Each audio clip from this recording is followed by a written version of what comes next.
Michel de Nostredame, poznatiji kao Nostradamus, bio je francuski ljekarnik, astrolog i prorok iz 16. stoljeća, čije su proročanske knjige, posebno Le Prophétie, i dalje predmet interesa i spekulacija. Iako je poznat po svojim proročanstvima, iz njegovog života i rada možemo izvući nekoliko važnih životnih lekcija koje su relevantne i danas. Evo detaljnijih lekcija koje bismo mogli naučiti iz njegovog života. Snaga znanja i obrazovanja. Nostradamus je bio visoko obrazovan za svoje vrijeme.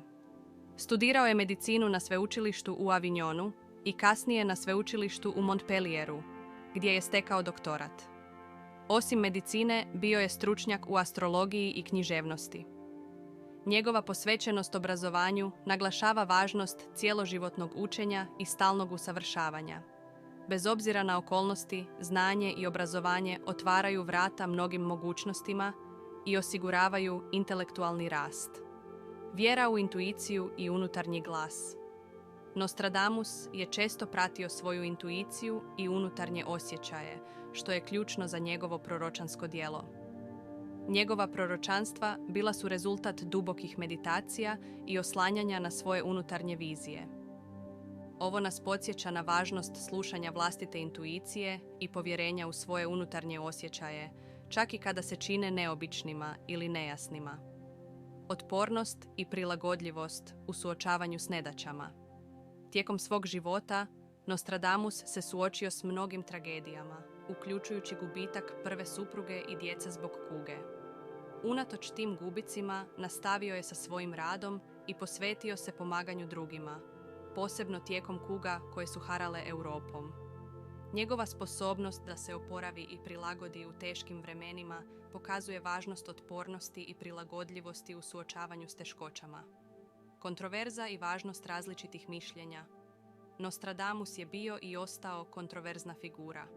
Njegov rad izazvao je različite interpretacije i mišljenja, često zbog zagonetnih i dvosmislenih tekstova. Ovo nas uči da se ne bojimo biti različiti ili izazivati ustaljene norme.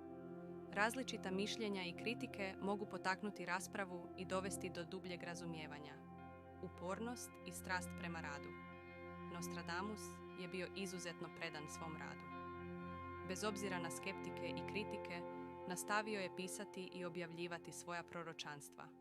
Njegova predanost pokazuje koliko je važno slijediti svoje strasti i ne odustajati lako od svojih ciljeva. Upornost može prevladati mnoge prepreke i dovesti do značajnih postignuća. Tajanstvenost i privlačnost nepoznatog. Nostradamus je koristio zagonetke i metafore koje su njegovim proročanstvima dale tajanstvenost. Ovo nas podsjeća na privlačnost nepoznatog i važnost zadržavanja određene razine tajanstvenosti i znatiželje u životu.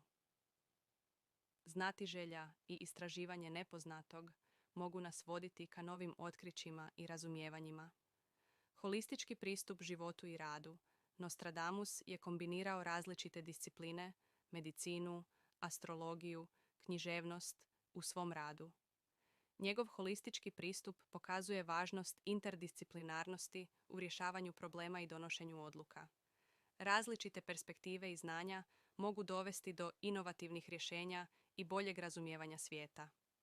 Etika i humanost u radu. Kao ljekarnik, Nostradamus je pomagao ljudima tijekom epidemija kuge. Njegova posvećenost pomaganju drugima, čak i uz rizik po vlastiti život, naglašava važnost etike i humanosti u svakodnevnom radu. Pružanje pomoći i briga za dobrobit drugih ključni su elementi za izgradnju boljeg društva. Iako su Nostradamusova proročanstva često podložna različitim tumačenjima, životne lekcije koje možemo naučiti iz njegovog primjera mogu nam pomoći da živimo ispunjeniji, otporniji i smisleniji život. Kroz snagu znanja, intuicije, otpornosti, upornosti, tajanstvenosti, holističkog pristupa i humanosti možemo izvući vrijedne smjernice za osobni i profesionalni razvoj. Pretplatite se na kanal besplatno.